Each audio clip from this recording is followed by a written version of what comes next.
ऊधो श्याम गए मधुबनवा, कब तक लिखल अमनवाना।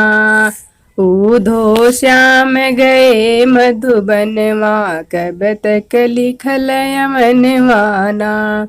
आषाढ़ी मास घने घोर ही बरेखा, आषाढ़ी मास घने घोर ही बरेखा।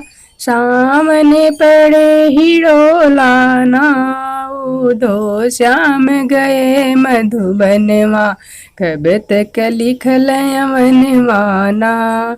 भादो मास कृष्ण जन्मवा, भादो मास कृष्ण जन्मवा।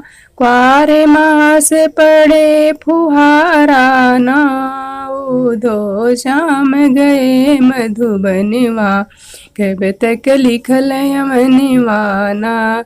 कार्तिक मास दीप जलतु है, कार्तिक मास दीप जलतु है। अगहन सखी सब जाली गवनवाना, ऊधो श्याम गए मधुबनवा, कब तक लिखल अमनवाना।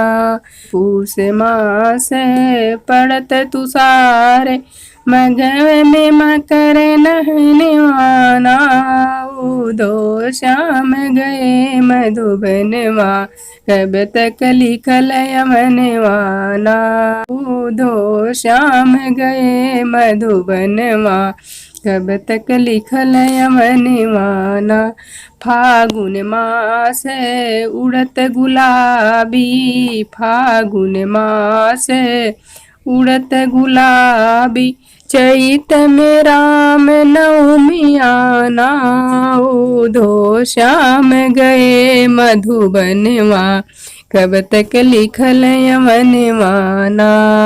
बैसाख मास होत विवाह, बैसाख मास होत विवाह।